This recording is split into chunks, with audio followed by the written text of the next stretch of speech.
안녕하십니까. MD 미션스쿨의 조래열 목사입니다. 오늘의 말씀은 요한일서 4장 17절과 18절 말씀입니다. 이로써 사랑이 우리에게 온전히 이루어진 것은 우리로 심판날에 담대함을 가지게 하려 함이니 주께서 그러하신 같이 우리도 세상에서 그러하니라. 사랑 안에 두려움이 없고 온전한 사랑이 두려움을 내쫓나니 두려움에는 형벌이 있습니다. 두려워하는 자는 사랑 안에서 온전히 이루지 못하였느니라. 이 말씀을 온전한 사랑이라는 제목으로 함께 나누도록 하겠습니다. 사람이 살아가는데 사랑은 얼마나 중요한 역할을 할까요? 눈으로 볼 수도 없고 만져볼 수도 없는 그 사랑이 무슨 역할을 할까요, 대체? 이런 사랑에 대해서 우리말로는 사랑이라는 그 단어 하나로 모든 감정을 다 표현하지만 영어에서는 사랑의 의미마다 다양한 감정을 다루고 있습니다. 캐나다의 그 심리학자 존 앨런이라는 분이 6가지 사랑 유형을 얘기를 했죠. 열정적인 사랑은 잘 알고 가신 에로스. 에로스는 그리스 신화에 나오는 연애의 신을 얘기를 합니다. 유의적 사랑은 루드스라고 그러죠. 유의적으로 즐기는 걸 얘기를 합니다. 또 가족적 사랑은 스토르기라고 그러죠. 혈육 간의 사랑을 얘기를 합니다. 실용적인 사랑은 그 프라그마라고 그러는데 계산된 그 정략적인 그런 사랑으로서 진정한 사랑과는 조금 다소 다른 그런 그 의미를 부여를 하고 있습니다. 소유적인 사랑, 이거는 매니아라고 그러죠. 독점적 집착을 하고 있는 걸 얘기하죠. 헌신적 사랑은 그 아가페라고 그러죠. 자기 희생을 해서 상대방에게 모든 것을 다 주는 사랑, 그런 것을 갖다가 아가페 사랑이라고 얘기합니다. 어떻게 보면은 우리는 살아가면서 이 모든 종류의 사랑을 겪으면서 삶을 누리고 있다고 말씀을 드릴 수가 있습니다. 특히 그리스도인은 예수님의 사랑인 무조건적인 사랑, 아가페 사랑도 받으면서 그렇게 사랑을 누리고 있죠. 사랑을 대표하는 꽃으로는 뭐가 있죠? 잘 알고 계시는 로즈, 장미가 있죠. 장미의 종류가 몇 가지나 되는지 그 상상이 되십니까? 제가 몇 해 전에 그 청계천에서 열리는 장미 축제에 갔었는데 거기에 이렇게 그 진열하면서 설명해 놓은 것을 읽은 적이 있습니다. 정말 많은 장미를 볼 수 있었는데 우리는 현재 전 세계에 장미가 2만 5천여 종이 있다고 합니다. 장미에는 사랑, 안락, 행복, 쾌락 등의 의미가 있고 장미와 관련된 속담으로는 가시 없는 장미는 없다라는 말도 있죠. 이 속담의 의미는 완전한 행복은 없다, 완전한 사랑은 없다라는 의미로도 해석을 할 수가 있습니다. 사랑을 대표하는 그 장미가 2만 5천 종이 있듯이 우리의 사랑도 그 정도가 되나요? 연인이 한창 그 사랑할 때는 빨간 장미였다가 신혼기간이 지나고 자녀도 생기고 이제는 좋던 싫던 끝까지 같이 살아야 하는 그런 당신은 영원한 나의 것이라는 의미의 흑장미도 있죠. 장미 색깔마다 꽃말이 다르듯이 인간의 사랑은 시간에 따라 그 사랑의 색도 변하는 건가요? 수줍은 첫사랑은 주황색 장미, 사랑의 맹세를 할 때에는 무슨 색일까요? 분홍색 장미라고 합니다. 결혼식을 올리는 순간까지 순결한 사랑의 그 하얀 장미, 그리고 영원한 사랑을 고백할 때 보라색 장미, 변하지 않는 그 사랑의 그 노랑 장미, 또 검은색 장미, 흑장미라고 그러죠. 그것도 변하지 않는 사랑을 얘기한다고 합니다. 그런데 특이한 것은 노란색 장미와 보라색 장미는 각각 변하지 않는 사랑, 영원한 사랑의 꽃말이 있는 동시에 정반대로 노란색은 질투하는 그 사랑, 그 다음에 이별, 그리고 보라색은 불완전한 사랑, 상반된 의미도 같이 포함하고 있다고 합니다. 영원하다, 변함없다라는 용어의 그 불확실성 때문일지도 모르겠습니다. 하여간 사람의 사랑은 색깔이 변합니다. 역설적으로 영원한 사랑은 없다라는 의미가 될지도 모르겠습니다. 완전한 사랑이 없다는 것이죠. 완전한 사랑은 오직 주님 예수 그리스도밖에 없습니다. 오늘 말씀을 나눌 온전한 사랑을 영어로 perfect love라고 했습니다. 완전한 사랑, 온전한 사랑. 그러면 완전한 사랑은 어떤 사랑일까요? 여러분, 영원한 사랑을 믿으십니까? 연인이 한창 사랑할 때, 결혼할 때 약속하는 영원한 사랑을 믿으시나요? 변함없는 사랑을 믿으시나요? 그럼 사랑도 사람이 하는 것인데 변함없는 완전한 사람이 있을까요? 성경에는 노아를 완전한 사람이라고 하셨습니다. 창세기 6장 9절인데 이것이 노아의 족본이라 노아는 의인이요 당대의 완전한 자라 하나님과 동행하였으며 라고 기록되어 있습니다. 완전한 자는 의인이고 하나님과 동행하는 사람이라고 말씀하시죠. 골로새서 1장 28절에 우리가 그를 전파하여 각 사람을 권하고 모든 지혜로 각 사람을 가르침은 각 사람을 그리스도 안에서 완전한 자로 세우려 함이니라고 말씀하십니다. 이는 에베소서 4장 13절에 하신 말씀인 우리가 다 하나님의 이름을 믿는 것과 아는 일에 하나가 되어 온전한 사람을 이루어 그리스도의 장성한 분량이 충만한 데까지 이르느니라고 하셨습니다. 하지만 하나님께서 완전한 자라고 한 노아도 실수를 했죠. 포도주에 취해서 사고를 친 내용이 창세기 9장에 기록되어 있습니다.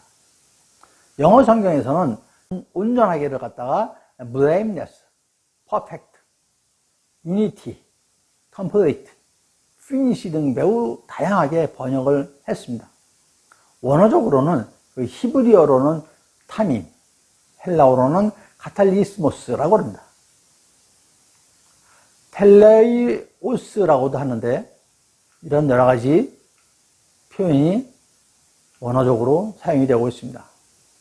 어원적으로 들어가면 복잡해지니까 다만 제가 말씀드리는 것은 우리나라 성경에서의 그 온전하다는 것이 언어적으로 모두 같은 의미는 아니라는 것을 갖다가 인지를 할 수가 있습니다. 다만 히브리서 7장 28절에서 영원히 온전하게 되신 아들, 즉 예수님에 대하여 사용된 온전하시니 원어적으로는 텔레이오라고 합니다. 원어적으로 완전한, 온전한은 헬라어로 텔레이오스이죠. 텔레리스모스, 완성되어 가고 성숙해져 가고 회복되어져 가고 온전해지는 과정을 의미를 합니다. 즉 카탈리스모스에는 고난과 인내의 과정이 함께 함축되어 있다고 말씀을 드릴 수가 있는 것이죠. 그러면 변함없는 온전한 사랑, 완전한 사랑, 영원한 사랑을 어떻게 하겠습니까? 세상에 살면서 이런 사랑을 어떻게 하겠습니까? 이 해답도 성경에 있습니다.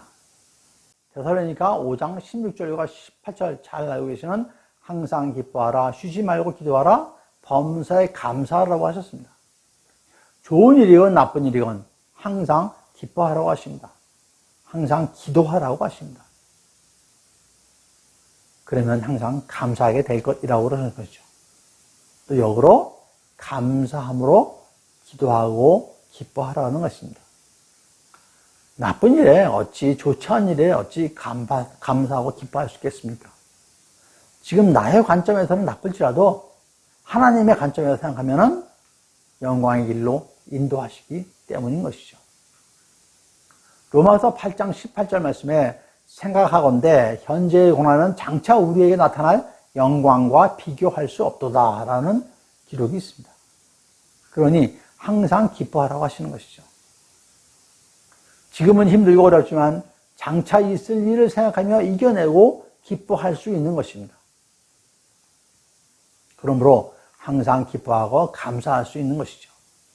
이것이 변함없는 영원한 사랑입니다. 하나님의 사랑은 색도 변하지 않고 온전하고 완전하고 영원한 것이죠. 비록 우리들의 사랑의 색깔은 바뀌었지만 하나님을 향한 사랑에는 변함이 없습니다. 하나님과의 수줍은 첫사랑에서 지금은 성숙한 사랑으로 변하였지만 우리들이 하나님에 대한 사랑 또한 영원합니다. 오늘은 말씀을 통해서 온전한 사랑이 어떻게 이루어지고 또 이를 위해서 우리 그리스도인은 어떻게 하여야 하는지를 말씀 나누고자 합니다. 먼저 첫 번째로 온전함은 고난과 인내의 열매입니다. 제임스 홀리스가 그의 저서 사랑의 조건에서 서술한 내용을 제가 읽어드리겠습니다. 큐피트는 여전히 늘어진 기저귀를 찬 채 활과 화살을 들고 다닌다. 화살은 상처를 입히나 그 상처는 의식을 재촉한다. 타자를 사랑하는 일은 그 상처를 느끼고 그 사람에게 일어난 일에 관심을 기울인다는 뜻이다. 연민, 공감, 동정 등의 영어 단어는 대부분 그 어원이 파소, 그리고 페토스다. 라틴어와 그리스어로 고통받는 일이라는 뜻이다. 그러므로 타자에게 자신의 일은 자신이 기꺼이 고통받는 경험을 감수하겠다는 의지이기도 하다. 고통받으려 하지 않는 사람은 괴테가 노래한 대로 지구를 헛되이 스쳐가는 나그네일 뿐이다. 이런 내용의 글입니다. 저자가 하고 싶은 얘기는 다른 사람을 사랑하는 데는 고통이 따른다는 것이죠. 그러면서도 사람들은 변하지 않는 사랑, 영원한 사랑을 갈망합니다. 온전한 사랑과 완전한 사랑을 바라는 것이죠. 온전의 일반적인 사전적 의미는 변화되지 않고 본 바탕대로 고스란히 있는 걸 얘기를 합니다. 잘못된 것이 없이 바르거나 옳다라는 의미를 갖고 있죠. 성경 관용어 사전에서는 흠이 없고 완전함, 마음의 자세와 동기가 순수하고 깨끗하고 진정함, 희생제물의 조건 또는 하나님의 성품을 말하며 성도가 갖추어야 할 거룩한 성품이라고 정의를 하고 있습니다. 헬라어인 테레우스의 그 의미에서 끝까지 흔들림 없이가 포함되어 있는 것으로 미루어서 끝까지 변하지 않는 흠이 없는 상태를 나타내는 것이라고 할 수 있겠죠. 여러분, 여러분의 사랑에 변하지 않는 사랑, 영원한 사랑이 있으시죠? 아마도 부모님에 대한 사랑, 자녀에 대한 사랑이 이러한 사랑일 거라고 생각합니다. 연인 간의 사랑도 있겠죠. 그럼에도 불구하고 이 사랑에도 많은 인내를 요구하죠. 부모는 자녀의 모든 것을 사랑으로 받아들입니다. 부모의 희생과 헌신을 잘 아시고 계실 것입니다. 부모와 자녀 간에는 이러한 희생과 헌신이 있기에 온전한 사랑이 가능한 것이죠. 다른 환경에서 살아온 연인들이 서로 이해하고 받아들이려면 자기를 내려놓아야 할 것입니다. 변하지 않는 영원한 사랑은 이러한 희생과 헌신과 내려놓음이 그냥 한두 번이 아니라 변함없이 언제나 항상 있어야 한다는 것이죠. 다른 사람을 사랑하는 데는 전제가 있습니다. 먼저 나의 마음을 열어야 되겠죠. 통상 상대방에게 마음을 열지 않으려는 것은 자기 보호의 그 본능적인 것입니다. 자신이 받을 그런 상처를 두려워하기 때문이죠. 이러한 두려움의 과정, 고난의 과정을 받아들여야 하는 것이죠. 즉 상대방에게 마음을 연다는 것은 그로 인하여 내가 상처받기를 감수한다는 의미도 될 것입니다. 그래서 인내할 수 있는 것이죠. 인내의 결과는 아름다운 열매입니다. 베드로전서 1장 13절 말씀에 그러므로 너희의 마음의 허리를 동이고 근신하여 예수 그리스도께서 나타나실 때에 너희에게 가져다 주실 은혜를 온전히 바랄지어다. 그래서 온전히 바랄지어다의 의미가 끝까지 바랄지어다로 해석이 됩니다. 야고보서 1장 4절에 인내를 온전히 이루라. 이는 너희가 온전하고 구비하여 조금도 부족함이 없게 하려 함이라 라고 말씀하십니다. 앞에서 말씀드린 전자의 그 인내를 온전히 이루라는 의미는 끝까지 변함없이 인내하라라는 의미고, 후자의 너희가 온전하게 구비하여는 흠이 없고 완전한 상태를 의미합니다. 즉 변함없는 온전한 사랑을 위해서는 끝까지 온전히 변함없이 인내하여야 하는 것이죠. 근데 이것이 그 말처럼 쉬운가요? 성경 말씀에 히브리서 10장 36절에서 너희에게 인내가 필요하면 너희가 하나님의 뜻을 행한 후에 약속하신 것을 받기 위함이라는 말씀이 있습니다. 그리고 야고보서 5장 11절 말씀에 보라 인내하는 자를 우리가 복되다 하나니 너희가 욥의 인내를 들었고 주께서 주신 결말을 보았거니와 주는 가장 자비하시고 긍휼히 여기시는 이시니라 라고 말씀하십니다. 이와 같이 우리의 삶 속에 함께하는 고난을 인내하고 변함없이 온전하면 그 결실로 아름다운 열매를 맺게 될 것입니다. 두 번째로 두려움이 없는 사랑입니다. 성경 관용어 사전에서 정의하기를 두려움에는 두 가지의 의미가 있습니다. 하나는 무서운 권세나 악에 대한 두려움이고 다른 하나는 하나님의 임재 앞에서 인간이 가지게 되는 경외와 존경입니다. 오늘은 그 전자의 앞에 그 두려움에 대한 내용입니다. 신학자인 벵겔은 두려움과 믿음이 없다는 말은 같은 말이라고 정의를 하였습니다. 두려움과 믿음이 없다. 같은 말이라고 합니다. 제임스 홀리스는 그에 져서 사랑의 조건에서 사랑의 반대는 증오가 아니라 뭐겠어요? 공포다라고 했습니다. 사랑의 반대는 증오가 아니라 공포다. 타자를 긍정하는 능력을 갖추려면 영혼을 넓혀 우리가 원래 가지고 있는 공포감에 맞서 일어설 수 있어야 한다고 합니다. 쉽게 말씀드리면 다른 사람을 인정하고 받아들이는 능력을 갖추려면 나의 영혼을 넓혀 내 안에 있던 두려움에 맞서야 한다는 뜻이죠. 두려움과 관련해서 성경에서 알아보면은 사울 왕이 그 다윗을 죽이려고 쫓아다녔죠. 사무엘상 18장 12절 말씀입니다. 여호와께서 사울을 떠나 다윗과 함께 계심으로 사울이 그를 두려워한지라 라고 기록하고 있습니다. 사울이 왜 다윗을 두려워했나요? 다윗을 나라를 위하여 열심히 전쟁터에서 싸우고 승리했습니다. 백성들이 사울 왕보다 다윗을 더욱 높이니 사울이 불쾌해서 화가 난 것이죠. 그 결과 하나님께서 그러한 사울에게 악령을 내리십니다. 사무엘상 18장 10절 말씀에 그 이튿날 하나님께서 부리시는 악령이 사울에게 힘있게 내리매라고 기록하고 있습니다. 앞을 그 요한 1서에서 두려워하는 자는 사랑 안에서 온전히 이루지 못하느니라 라고 했죠. 하나님과 함께하면 두렵지 않고 함께하지 않으면 두려움이 생기는 것입니다. 또한 앞에 그 디모데 후서에서 하나님께서 우리에게 능력과 사랑과 절제의 마음을 주신다고 했습니다. 우리 안에 하나님께서 임재하고 계셔야 사랑의 마음이 생기는 것입니다. 두려움이 없어지는 것이죠. 항상 임재하고 계셔야 변함없는 온전한 사랑이 이루어지는 것이죠. 그래서 주시는 말씀이 항상 기뻐하라, 휴심하고 기도하라, 범사에 감사하라입니다.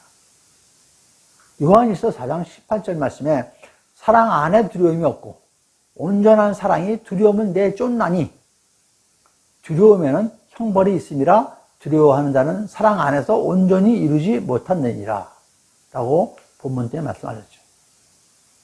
또한 디모데 후서 1장 7절에서 하나님이 우리에게 주신 것은 두려워하는 마음이 아니요 오직 능력과 사랑과 절제하는 마음이니 하셨습니다. 이러한 두려운 마음을 불안하고 근심하는 마음, 주저하고 망설이는 마음, 소심하고 비겁한 마음으로 하나님께서 주시는 은사인 담대함과 상반되는 그런 마음입니다. 사탄은 항상 우리를 무너뜨리려고 합니다. 사탄은 우리에게 두려운 마음을 넣으려고 합니다. 우리가 두려워서 사탄에게 피하고 의지하게 만들려고 하는 거죠. 우리는 이러한 사탄의 유혹을 뿌리쳐야 합니다. 이겨내야 합니다. 담대함으로 이겨내야 합니다. 히브리서 10장 36절 말씀입니다. 그러므로 너희는 담대함을 버리지 말라. 이것이 큰 상을 얻게 하느니라 라고 하셨습니다. 이처럼 온전한 사랑을 위해서는 우리에게 두려움이 없어야 하는 것이죠. 두려움을 이겨내야 하는 것입니다. 항상 엄습해오는 두려움에 담대하게 맞서서 이겨내야 하는 것이죠. 그러면 어떻게 하여야 이겨낼 수 있을까요? 신명기 31장 6절 말씀입니다. 너희는 강하고 담대하라. 두려워하지 말라. 그들 앞에서 떨지 말라. 이는 내 하나님 여호와 그가 너와 함께 가시며 결코 너를 떠나지 아니하시며 버리지 아니하실 것임이라 라고 하고 말씀이 있습니다. 다윗도 시편 56편 3절에서 내가 두려워하는 날에는 내가 주를 의지하리이다 라고 했습니다. 빌립보서 4장 6절에 아무것도 염려하지 말고 오직 모든 일에 기도와 간구로 너희 구할 것을 감사함으로 하나님께 아뢰라 라는 말씀 잘 알고 계시죠. 상대방에 대한 모든 두려움을 기도와 간구로 이겨내서 주님께서 주시는 사랑의 마음으로 나아갈 때 온전한 사랑이 이루어지는 것입니다. 세 번째로 십자가 사랑입니다. 히브리서 12장 2절에 믿음의 주요 또 온전하게 하시는 이인 예수를 바라보자. 그는 그 앞에 있는 기쁨을 위하여 십자가를 참으사 부끄러움을 개의치 아니하시더니 하나님 보좌 우편에 앉으셨느니라 라고 말씀하십니다. 이는 성도의 믿음을 완전하게 하시는 분 예수 그리스도를 의미합니다. 성도는 예수 그리스도를 바라볼 때만 그 안에서 믿음이 완성되고 온전하게 된다고 말씀하시는 것이죠. 그리고 우리 성도에게도 온전하라고 말씀하십니다. 마태복음 5장 48절 말씀에 그러므로 하늘에 계신 너희 아버지의 온전하심과 같이 너희도 온전하라 라고 말씀하십니다. 예수 그리스도의 온전함은 그리스도 13장 9절과 10절에서 우리는 부분적으로 알고 부분적으로 예언하니 온전한 것이 올 때에는 부분적으로 하는 것이 패하리라 라고 말씀을 하셨습니다. 성경학자들은 여기서 온전한 것을 그리스도의 재림, 시작 성경이라고 해석을 하고 있습니다. 영원하고 변함없는 하나님의 속성이 온전함인 것입니다. 죄가 없으신 예수님, 그럼에도 우리를 대신해서 십자가를 지신 예수님, 예수님께서는 십자가에 지지 않으셨습니다. 십자가에서 승리하셨죠. 십자가를 담대히 받아들여서 이기신 것입니다. 그 십자가는 우리가 져야 할 십자가였죠. 예수님은 우리가 예수님을 사랑했을 때가 아니라 우리가 죄인 됐을 때 우리를 위해서 죽으셨습니다. 십자가 사랑에 대하여 두 가지로 말씀드리면 십자가 사랑은 남을 위하여 내가 죽는 사랑입니다. 그를 구원하는 사랑이죠. 그리고 십자가 사랑은 온전한 사랑입니다. 먼저 십자가 사랑은 남을 위하여 기꺼이 내가 죽기까지 하는 사랑이죠. 아무 죄도 없으신 예수님께서는 오직 우리의 죄를 속량하기 위해서 십자가에 달리셨습니다. 로마서 5장 10절의 그 앞부분에 곧 우리가 원수 되었을 때에 그의 아들의 죽으심으로 말미암아 하나님과 화목하게 되었은즉 하셨습니다. 예수님의 십자가 사랑으로 우리가 하나님께 나아갈 수 있는 것이죠. 화목케 하신 예수님이십니다. 그분이 아니면 우리는 하나님을 만날 수도 하나님 앞에 설 수도 없습니다. 또한 그분은 우리가 죄인 되었을 때에도 그 사랑을 나타내셨던 것입니다. 로마서 5장 8절에 우리가 아직 죄인 되었을 때에 그리스도께서 우리를 위하여 죽으심으로 하나님께서 우리에게 대한 자기의 사랑을 확증하셨느니라 라고 하셨죠.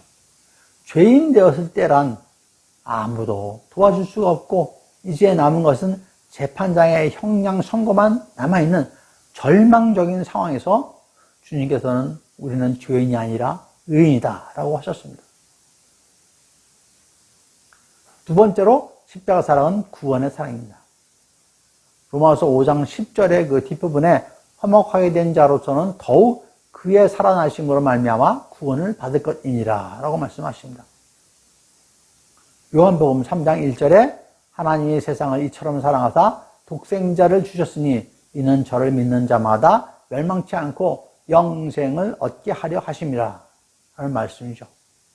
예수 그리스도를 믿는 모든 자는 구원과 영생의 축복을 얻게 됩니다.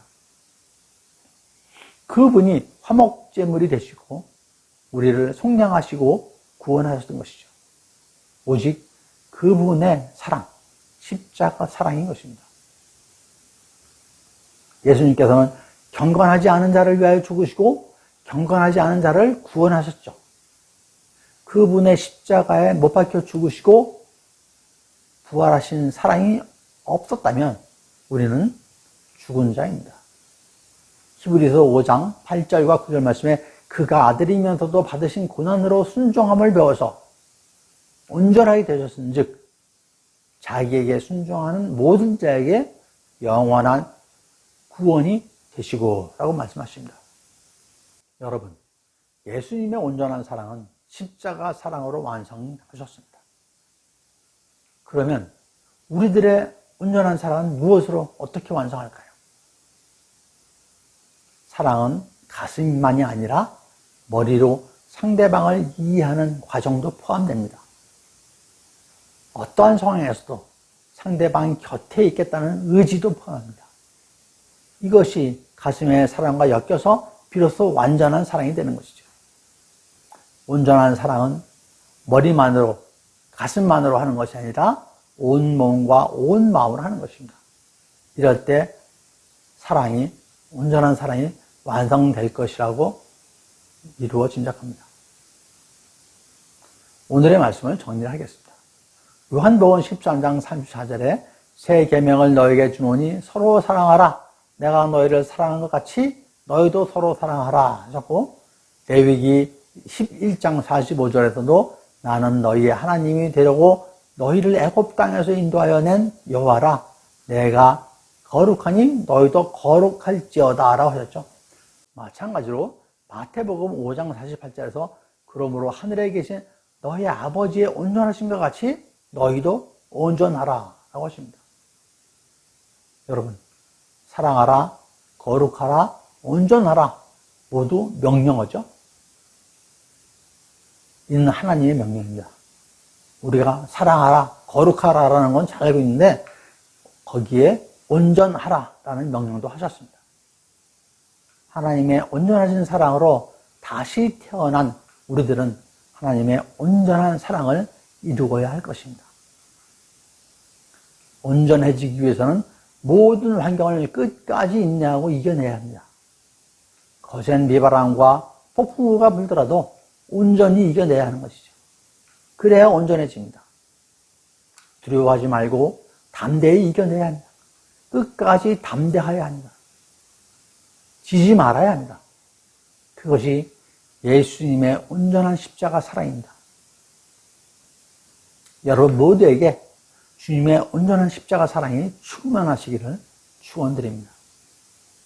감사합니다. MD미션 스쿨의 조배열 목사였습니다.